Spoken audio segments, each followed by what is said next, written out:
Olá, sejam bem-vindos a mais um vídeo aqui do canal Como é Bom Ser Nerd. Eu sou Alex Fury e como havia prometido, hoje é dia de Stargirl, o último episódio dessa magnífica série do canal DC, que inclusive está indo migrando agora para o canal Warner. Depois eu explico isso para vocês. Então, sem muito papo, bora para a abertura!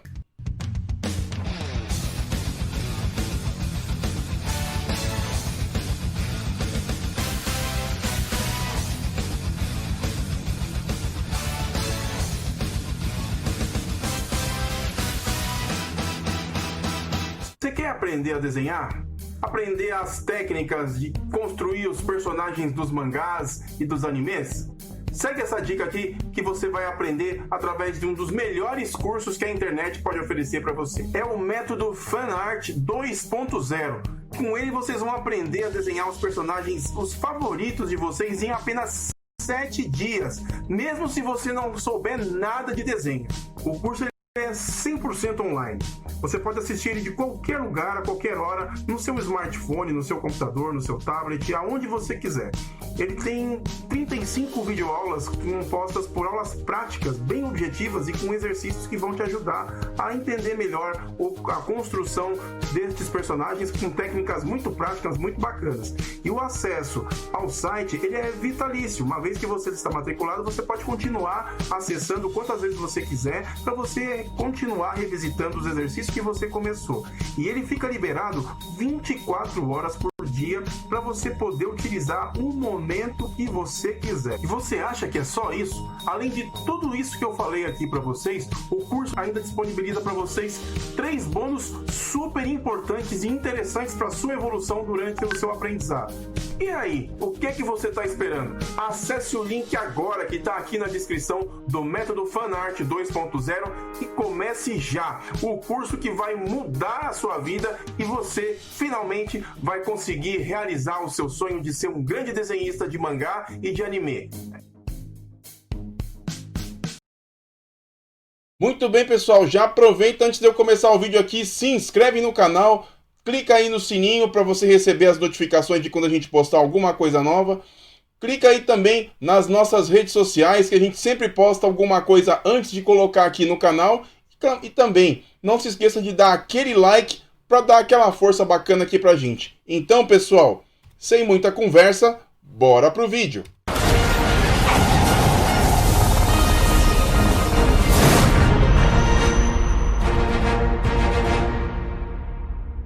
Nesse episódio repleto de reviravoltas, a gente começa direto com um dos detalhes que terminaram o 12º episódio. O filho da diretora Bowen, que sofria bullying por conta do seu formato da boca, resolveu fazer o que a sua mãe indicou.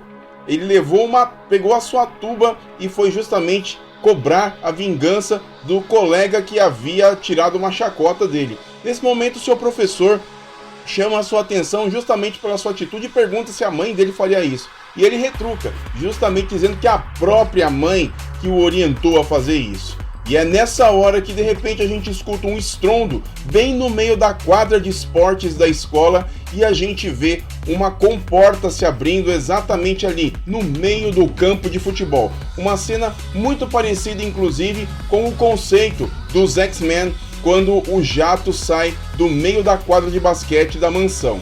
Todos ali ficam estarrecidos, principalmente os jovens, que conforme já havia sido explicado no episódio anterior, todos os jovens não são atingidos pelas ondas mentais que a máquina produz, mas os adultos sempre têm esse lado suscetível, e logo de cara a gente percebe que os professores que estão acompanhando e todas as pessoas ali ao redor que são adultas estão completamente tomadas por isso.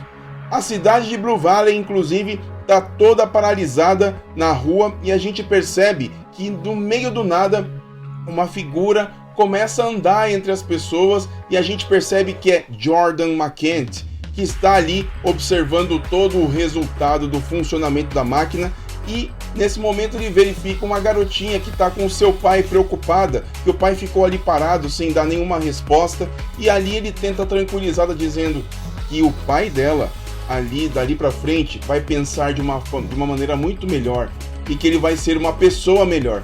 E a garotinha diz para Jordan o meu pai já é uma pessoa melhor.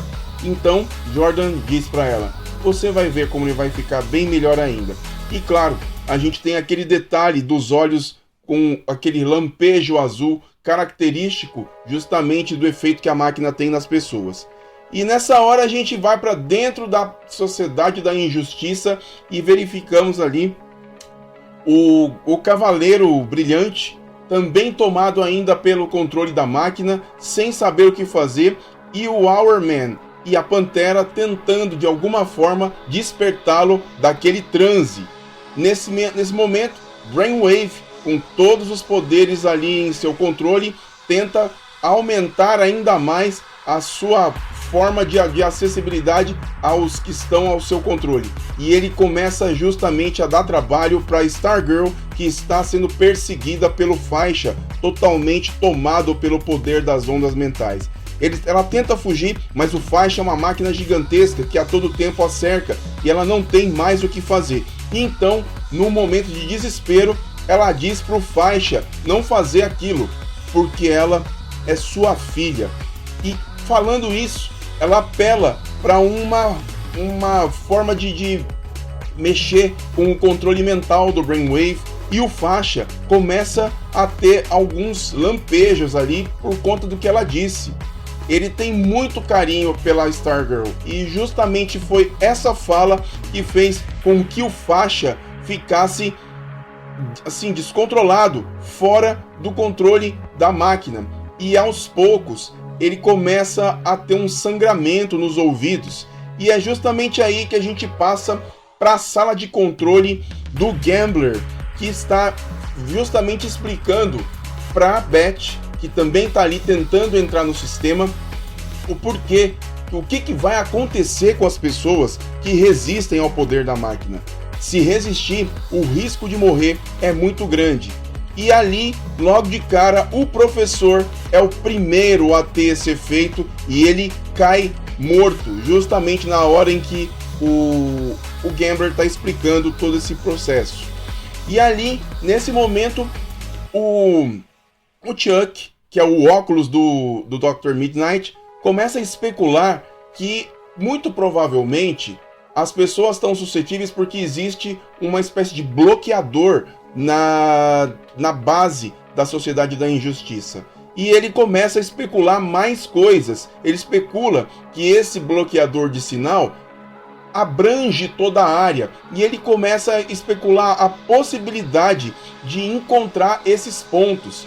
E ali a Beth começa a fazer esse levantamento junto com ele. E é logo ali que eles conseguem encontrar os pontos de bloqueio que estão dentro dos túneis.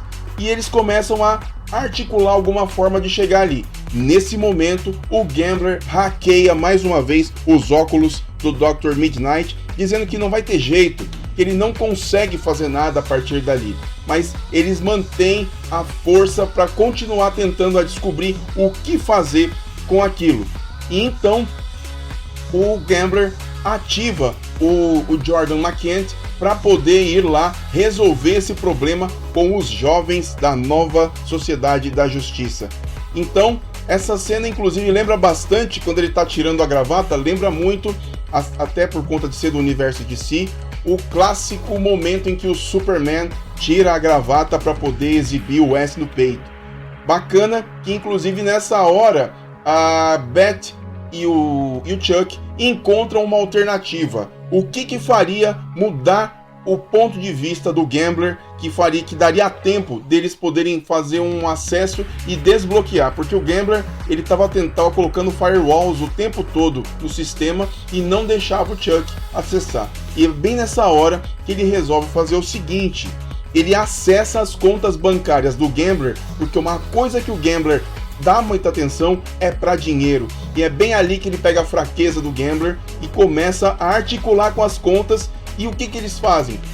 Eles pegam o dinheiro do Gambler e desviam justamente para futuramente nada, foi bem ali na hora, fazer caridade para várias instituições da Cruz Vermelha e outras, enfim.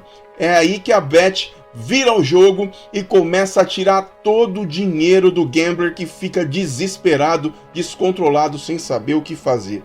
E nesse momento a gente vê aí que todo o dinheiro do Gambler foi mandado para instituições de caridade. E finalmente, por um breve estalo de tempo, eles conseguem acessar os bloqueadores e tirar a frequência. Mas é algo muito rápido, porque eles não podem ficar muito tempo e não têm controle disso. E é aí que a Stargirl finalmente consegue tirar o controle do Faixa e ele retoma ao seu momento natural. É aí, então, que a Sociedade da Injustiça se preocupa e os seus membros começam a se articular. O Rei Dragão percebe que tem algo errado e vai até a base para ver o que é que está acontecendo. Lá nos túneis, depois, o Justin consegue sair do transe, o Cavaleiro Brilhante, e segue a sua missão junto com a Pantera e o Rick. Nessa hora o Rick já diz logo de cara pra Pantera: eu vou sair para pegar o Solomon Grundy, porque eu tô aqui para isso. Ela questiona ele e ele diz: você não se meta no meu caminho, porque esse é o meu objetivo aqui. Eu vou resolver esse problema. E aí ele falou: você vai matar? Aí ele falou assim: por quê? Qual o problema? Eu vou sim. Eles não mataram os meus pais? Ele não acabou com os meus pais? Eu vou dar o troco sim. E ela entra nesse dilema moral quando tem essa conversa com o Our Man. E ali eles seguem adiante para adentrar a base principal da Sociedade da Injustiça. Chegando lá não havia ninguém, mais ninguém. E nessa hora eles se armam justamente esperando o que muito provavelmente aconteceria ali, seriam capangas que surgiriam. Então eles se encontram com a Stargirl e se reúnem, só que durante muito pouco tempo, porque logo em seguida a Sociedade da Injustiça aparece e os cercam, dizendo que a partir dali eles não conseguem ir mais além. Então eles cercam todos eles e toda a equipe se arma numa cena muito, mas muito legal, em que a Courtney diz o seguinte: a sua máscara de gelo caiu, Jordan. Agora é você e a gente. E então é muito bacana essa cena, bem maniqueísta mesmo, o bem contra o mal. A gente percebe nessas cenas que tá todo mundo preparado e eles se atiram para a batalha num combate que lembra muito as cenas de Vingadores. Vingadores, a Era de Ultron, onde eles estão fechados e a batalha é bem fechada. Muito bacana, inclusive. E ali a gente divide os oponentes. Nesse momento, o Rei Dragão e o Cavaleiro Brilhante, os dois saem numa luta de espadas frenéticas e ficam discutindo o seu passado.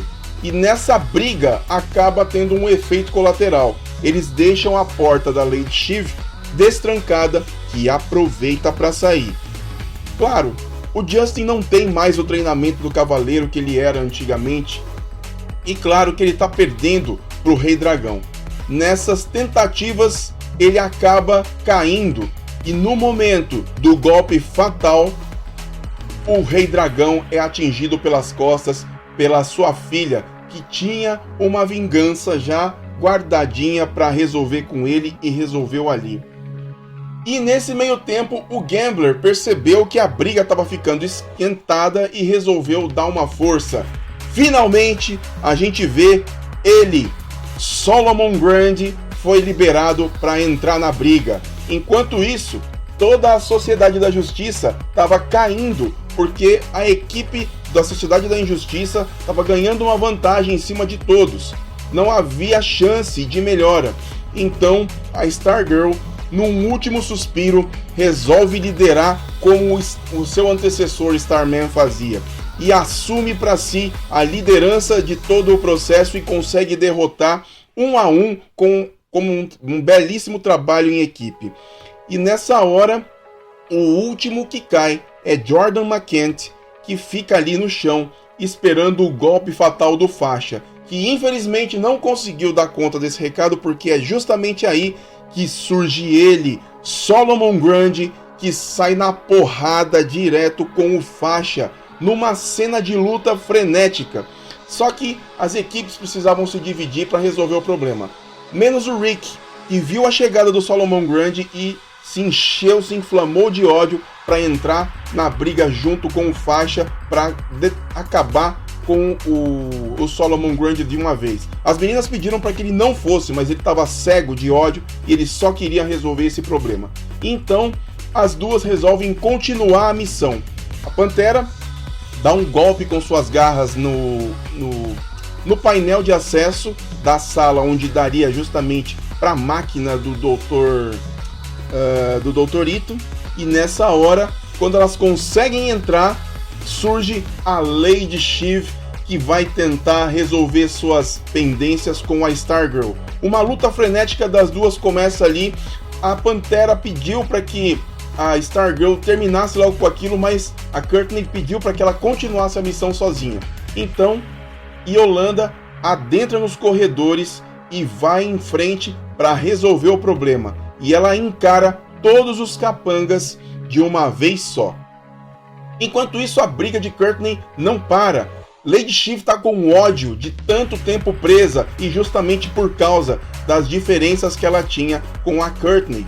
E ali as duas ficam numa briga que intensa demais. Só que a Courtney, a gente percebe que nesse momento, enquanto super heroína, ela tá bem mais madura do que a gente usualmente conhece. Então ela diz que chega, vamos resolver isso logo, que eu não tô com tempo para ficar com esse tipo de brincadeira aqui. E dá uma rajada com o cajado, resolvendo o problema, deixando a Lady Shiv ali. Enquanto isso, o Brainwave percebe essa confusão e pede para que o Gambler faça um loop com o sinal que ele está fazendo com a máquina para não perder o caminho do que eles estão fazendo ali. Porque ele vai sair justamente para ajudar a matar as crianças que estão estragando todos os planos da Sociedade da Injustiça. Jordan McKent recebe um aviso também do Gambler, dizendo que o Brainwave saiu da máquina. E estarrecido com aquela situação, ele fala, vai atrás de alguém para você resolver, para ajudar a gente a resolver isso daí, porque se o Brainwave saiu, o negócio ficou complicado. Enquanto isso, a Yolanda está nos corredores depois de ter derrubado todos os capangas, só que um só ficou de pé. Esse um único era Henry Jr., que ficou ali dizendo a ela que ele se escondeu, que ele não havia morrido, que o seu pai não tinha matado ele, que ele se escondeu justamente para poder sobreviver depois daquele dia. E ali ela fica praticamente abalada, sem saber o que fazer, porque ela não acreditava mais. E ali ela se entrega num abraço apaixonado com o seu antigo namorado. E ele insiste nisso. Você se lembra do que eu disse? Que eu me arrependo de tudo que aconteceu. E ela fica encantada, e feliz e confortada de estar vendo de volta o seu grande amor. Só que o grande erro dele foi perguntar, você pode me dizer onde é que estão os seus amigos? E é nessa hora que ela percebe que o Henry Jr. jamais falaria isso. O Henry Jr. de verdade sabe que os amigos não são só dela, que os amigos são dele também. E ela saca suas garras e passa na traqueia do Henry Jr. com muita segurança. Por quê? Porque ela percebeu que ali era só uma ilusão que estavam fazendo com a mente dela e que na verdade a pessoa que estava por trás daquilo era o mestre Brainwave. Nessa hora ela diz para Brainwave, do mesmo jeito que você me fez ver o Henry morrer, eu vou ver você morrendo agora. Muito fria e totalmente inversa daquela Yolanda que há poucos minutos atrás, conversando com o Rick, disse a ele que era errado matar. E dessa vez, tomada por um ódio, ela cumpriu a missão de um jeito que ela mesma nem acreditava que fosse capaz de fazer. Nesse meio tempo, Beth, muito orgulhosa de ter conseguido desbloquear tudo e conseguir avançar com a missão, ainda está preocupada porque a Bárbara continua presa dentro do transe e ela corre o risco de morrer se o transe não for quebrado. Então, ela continua ali buscando alguma maneira de resolver esse problema. Só que o Gambler, muito esperto, continua hackeando o seu óculos e diz pro Jordan, cara, você tem que ir lá resolver isso, porque essa menina tá atrapalhando os planos da gente e você tem que destruir esses óculos dela. Então, ele continua lá insistindo nisso. Só que enquanto isso, a briga do Solomon Grundy contra o Faixa não termina. Os dois estão ali numa situação frenética, quase que sem fim. E é bacana porque é um duelo de gigantes. Muito legal, inclusive, a gente vê o conceito visual do Solomon Grundy, que ficou muito, muito bem feito, né? Deu o acabamento em CGI, apesar dele ser uma criatura que se move muito rápido e gigante, ficou muito bom. Não ficou com uma qualidade de um Thanos, mas tá muito bom para uma série da DC e, assim, ficou muito bacana. Só que o Solomon é uma criatura descontrolada e, claro, num pequeno vacilo do Faixa, ele consegue arrancar um dos braços daquele robô e usa o braço como um porrete para ganhar uma vantagem, derrubando, claro, o Faixa. Ao derrubá-lo, arranca as pernas do robô e deixa só o cockpit com o Pat Dugan ali. E ele vai descascando cada camada até que ele revela o Pat, que já assustado, tendo a certeza da morte, já quase pronto para ser destroçado pelo Solomon Grundy, é surpreendido pelo Hourman, que chega ali justamente na hora e dá um soco no Solomon Grundy, atirando-o longe, dando a oportunidade dele continuar a vingança a partir dali. E claro, ele ainda tinha 5 minutos da sua ampulheta para conseguir destruir o Solomon. E assim ele faz. Ele parte para cima do gigante zumbi e dá uma surra nele. Só que durante toda aquela surra, ele se sensibiliza com o olhar do Solomon Grundy. Ele percebe, de alguma forma, que ali não existe maldade. Ele fica justamente se questionando, principalmente depois de todo esse tempo que ele teve de querer matar, viver essa vingança e honrar o nome dos pais. Só que ainda assim, ele num último esforço, ele pega uma pedra para justamente esmagar o Solomon e pede que o Solomon reaja. Só que o Solomon não reage. Ele fica como se fosse uma criança assustada. E a gente percebe ali que tem algo mais no passado do Solomon que inclusive sensibilizou o próprio Rick. Então, Rick para e não entende o porquê de tudo aquilo e resolve, de alguma forma, dentro do seu coração, ele percebe que não tem maldade naquela criatura. E ele resolve mandar aquela criatura embora de uma vez para que nunca mais volte a Blue Valley. Então, no último suspiro, o cavaleiro diz: você liberou a fera, você foi nobre, né? E assim eles encerram essa luta. Enquanto isso, a Courtney, depois de ter derrotado a Lady Shiv, adentra os corredores que dão acesso à máquina e se depara com a Yolanda olhando o corpo morto de Brainwave. E ela fica estarrecida porque a Yolanda que ela conhecia não é uma pessoa que mata, muito pelo contrário. Então, sem pensar muito, eles tinham uma missão para cumprir. E é justamente isso que elas se proporam a fazer. As duas adentram as outras câmaras da máquina e avistam aquele colosso funcionando, justamente colocando um loop como havia sido ordenado pelo próprio Brainwave. Então a Stargirl, sem pensar muito, alça voo com o cajado e dispara os raios, justamente destruindo todas as funções do aparelho. E ela consegue, só que dessa vez ela acaba se revelando para todo mundo que estava ali na escola assistindo. Finalmente, o mundo conhece a Stargirl e agora se torna notória as suas ações. Ela consegue destruir toda a máquina e junto com a Yolanda as duas correm antes que tudo venha abaixo. Nesse meio tempo, Jordan McKent vai até o escritório e encontra Bárbara e Beth, que estão lá justamente fazendo com que o plano tome sequência. Nessa hora, a Bárbara consegue sair do transe, mas ela mal tem tempo de se recobrar a consciência, porque o Jordan já está por ali. E é justamente aí que a Beth diz que o Jordan está lá para Courtney, e a Courtney, desesperada, vem correndo nos corredores para ver se dá tempo de salvar a mãe. Só que, infelizmente, o Geada, ele atira uma lufada de gelo direto nos óculos do Our Man, dizendo: o Dr. Midnight nunca mais vai voltar a viver. E a Beth, desesperada, vê o seu amigo Chuck morrer aos poucos.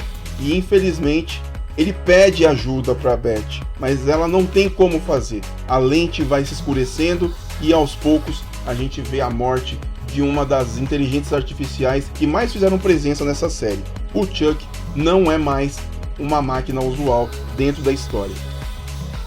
Nessa hora então que o Jordan vê a Beth caída inclusive, e ele sequestra a Bárbara para concluir seus planos. Alguns minutos depois, muito pouco, as meninas chegam e encontram Beth desolada com o Chuck em suas mãos, e a Courtney pergunta: onde é que está a minha mãe? Nessa hora, a gente sabe onde todos eles estão. Eles estão na torre da cidade, e é nessa hora que o Jordan McKent começa a contar quais são os planos dele para Bárbara, tentando de alguma forma convencê-la das razões dele fazer tudo aquilo. Ele está completamente fora de si, ele vê um mundo megalomaníaco de uma forma assim que só ele enxerga como um bom. E ele tem, é engraçado que ele tem uma visão muito parecida de Thanos. Vão morrer alguns, mas os poucos que vão ficar servirão justamente para dar segmento para os planos da gente. E ninguém vai perder com isso. Todas as pessoas vão estar longe do câncer, vão ter vantagens na vida, enfim. Ele tinha uma visão utópica, só que para isso ele mataria muita gente.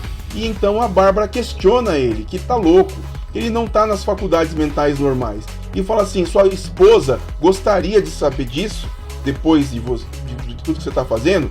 E ele, enlouquecido, fala: você não conheceu a minha esposa. Pra que a Bárbara foi falar isso?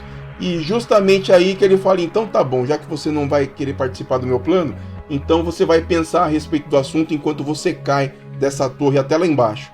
E justamente aí que ele é surpreendido por Pat Dugan, que sobe na torre e diz: já que você quer briga, então vem resolver comigo, porque eu vim aqui para defender a minha esposa. E aí ele fala: mas como você vai defender a sua esposa? Você é o faixa? Você tá sem o seu robô? Você não tem superpoderes? Como é que você vai fazer isso? E o Pat responde: eu vou fazer isso junto com a minha filha Courtney. E é nessa hora que o Jordan, nervoso, assume a figura de Geada e vai para cima de Courtney, que o surpreende com o cajado. Uma batalha épica no topo da torre começa e os dois não conseguem parar justamente nesse momento apoteótico da história. E ali tá todo mundo num auge tremendo, porque tem duas pessoas ali que não têm superpoderes, suscetíveis a um acidente. E é justamente o que acontece. Numa explosão de energia entre o cajado e a força de gelo do Geada, todos eles caem da torre, menos o Pat, que tem tempo de segurar os braços da Bárbara e a apoia. E nessa hora, ele consegue salvá-la com muito esforço. Só que enquanto ele a salva, quem tá caindo é a Stargirl. E, por sorte, a Pantera tá justamente ali e ela, num salto pra morte, consegue pegar a Courtney na queda e elas conseguem se apoiar e finalmente chegar no chão com segurança. Finalmente as amigas conseguem se salvar. Só que ainda tem o Jordan McKent, que tá vivo e cheio de ódio para resolver essa vingança. E é justamente aí, no momento em que ele vai usar o ápice do seu poder, que ele é atropelado pela caminhonete do Justin. E pasmem, quem será que está dirigindo essa caminhonete? Claro, é o Mike e o seu cachorro. Inclusive fala: agora sim eu posso entrar para a Sociedade da Justiça. E é engraçado que o Justin ele acha legal que é como se a caminhonete dele fosse o cavalo, né? Que ele tanto busca. Ele faz ele não diz isso, mas ele faz uma analogia. Muito legal essa cena. E finalmente, o casal Pat Dugan e Barbara Whitmore voltam a se amar como marido e mulher, e todos ali conseguem recuperar suas vidas e a normalidade de Blue Valley. É bacana que os irmãos, inclusive, voltam a ter o seu laço, e a Courtney orgulhosa da missão cumprida.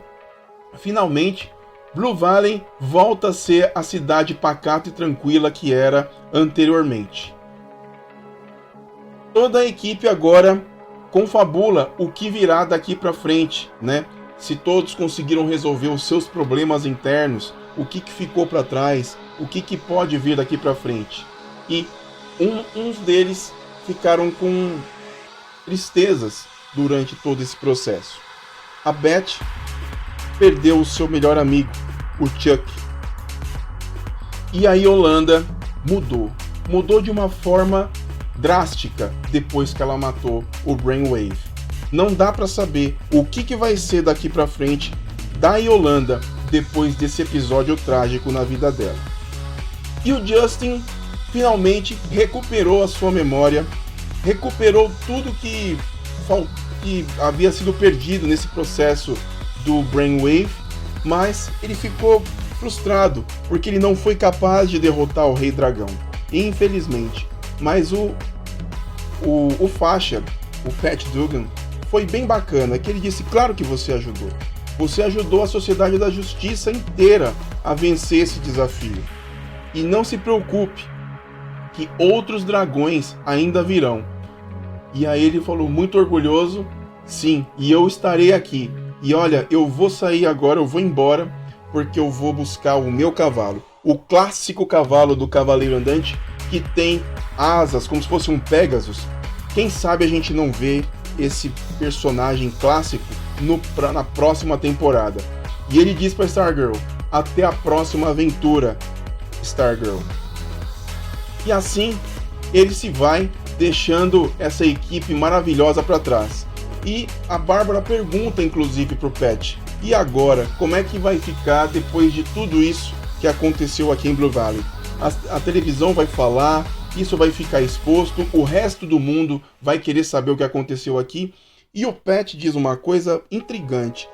Ele diz o seguinte: eles sempre inventam uma história, fazendo menção justamente à imprensa, que faz uma mudança dos assuntos todos que acontecem por aí. Só que a Bárbara pergunta o seguinte: tá, mas quem vai mudar essa notícia? E o Pat deixa isso no ar. É bem provável que exista algo além do que a gente conhece e que o Pat tem acesso. Então, teremos grandes surpresas futuramente na próxima temporada de Stargirl. E enquanto isso, lá no QG, agora abandonado, da Sociedade da Injustiça, nós vemos um noticiário sendo apresentado como se fosse um tremor de terra em Nebraska. E esse tremor de terra está sendo assistido por uma figura misteriosa, de chapéu e óculos escuros, que só apresenta a silhueta, só a face assim meio iluminada, mas nós não sabemos quem é. A figura carrega uma espécie de bengala e um chapéu como se fosse um chapéu de mágico. E ele diz, bem soturno, numa voz bem cavernosa, ele diz o seguinte: eu falei para você, Jordan, que esse seu plano não daria certo. E então, uma fumaça começa a sair do seu cajado, indo direto para a pintura que fica atrás da mesa da Sociedade da Injustiça. E ela faz justamente menção a 2 óculos escuros que estão ali, no meio das sombras, entre todos os integrantes da Sociedade da Injustiça. É nesse meio tempo que, enquanto as coisas estão entrando numa calmaria, a gente vê a Lady Shiv agora sozinha, meio que sem saber o que fazer, dentro de um lugar que muito provavelmente deve ser dentro da Sociedade da Injustiça, como se fosse um depósito, revirando caixas, buscando alguma coisa que a gente não sabe o que é, até que ela encontra uma caixa e dentro dela ela encontra uma joia. E essa joia, a gente percebe que ali dentro existe uma espécie de fumaça, até que ela diz Eclipso. Bom, provavelmente um personagem que vai fazer grandes diferenças na próxima temporada. E voltamos lá para a casa dos Dugans e dos Whitmore. E lá é dia de Natal. Todo mundo em família preparando a ceia, todo mundo em harmonia, todo mundo em paz. Aí a Courtney desce as escadas, né? E chama o Pat para uma conversa ali em particular. E o Pat, preocupado como sempre, pergunta se tá tudo certo com ela. E é nessa hora que ela diz que não, tá tudo bem, eu quero só dar um negócio para você. E ela oferece aquela caixa que a gente viu no primeiro episódio da série. Aquela caixinha de presente que era um presente pro pai dela, né? E nesse momento, é um momento bem emocionante, porque o Pat, eu não sei se ele sabe a importância que essa caixa tinha para Courtney. E ele fala, você tem certeza que você quer me dar isso mesmo? Sim. E quando ele abre, tá ali o maior pai do mundo e um desenho feito por ela na caneca. Assim, um gesto muito lindo dos dois. E ali a gente vê o enlace final entre pai e filha, efetivamente. Ela disse que ele sempre esteve lá por ela em todos os momentos que ela mais precisou. Então é nada mais justo do que ela entregar esse presente pro verdadeiro pai dela. E a Bárbara, emocionada, ela vê essa cena e a gente percebe, né? Finalmente a minha filha agora tem um pai de verdade. E a gente encerra essa cena muito bonita, inclusive, dos Dugans e dos Whitmore selando uma relação que estava quebrada e que agora é algo diferente. Então, claro, o Mike, que é o piadista, faz a foto final da família bem no período de Natal e deixa ali registrado aquela família que vai ser datada daí para frente. A foto vai agora lá para os quadros da Courtney, que inclusive muito legal, a gente vê a foto de todos eles e do lado direito a foto da Courtney, irmã do produtor da série, o Geoff Jones, né? A Courtney Jones, que faleceu. Muito bonita essa cena, e ali, no meio disso tudo, a gente vê o cajado batendo na janela da Courtney, chamando ela para um passeio. E eles resolvem dar uma volta pela cidade depois para ver como que ficou tudo isso, né? Para curtir a paz que eles conseguiram estabelecer dentro desse ambiente. Numa cena muito bacana de harmonia entre ela e esse poder misterioso que ela conquistou durante todos esses 13 episódios que a gente assistiu. E ali, na torre de abastecimento de água da cidade, ela e o Faixa se encontram e a gente encerra a cena ali. Mas, se você acha que a cena encerrou, não. Muito pelo contrário. Em Hollywood, no norte da Califórnia, a gente chega numa espécie de hotel e a gente se depara com um cara chegando nesse hotel, batendo na porta desse sujeito aí. Ele é o gerente desse hotel. E ali a gente vê a voz dessa pessoa perguntando: você sabe do Pat Dugan? Onde que ele tá? Ah, me desculpa, eu não sei mais do Pat Dugan, responde esse senhor gerente do hotel. E então, quando a cena se volta para quem pergunta, a gente vê Sylvester Pemberton, o Starman, está de volta.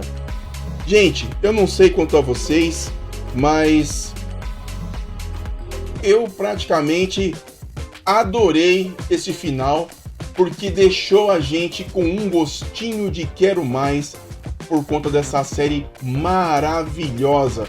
Olha, Geoff Jones, olha, o Ray Fisher pode xingar ele o quanto ele quiser, eles resolvam lá o problema deles. Mas pra mim, a série Stargirl é a pedra fundamental da nova fase de grandes séries do universo DC. E eu espero que agora nessa transição da série que estava no canal DC, no DC Universe, essa transição que ela for fazer agora pro canal Warner, não transforme a série num Arrowverse. Eu não gosto do formato Arrowverse por assistir, inclusive eu assisti alguns episódios, aliás, já assisti a série do Flash várias vezes, os episódios inclusive das temporadas, mas eu não tenho paciência, cara. Eu não gosto daquele visual bonitinho demais. Eu gosto de treta, como a Stargirl trouxe aqui. Bom, enfim, é isso. Eu não sei se eles vão efetivamente chegar nesse ponto ou se eles vão manter a qualidade da Stargirl. Que venha logo a segunda temporada e fiquem de olho aqui no canal, porque eu marquei lá o painel da Stargirl dentro do DC Fandom que acontece na semana que vem, tá? No dia 22, a partir do sábado, hein? Fica ligado aí no canal, beleza? Então é isso, pessoal. Deixe seu comentário, não esquece de curtir o vídeo, de assinar o canal e ó, tamo junto em breve, hein? Valeu, pessoal. Fui!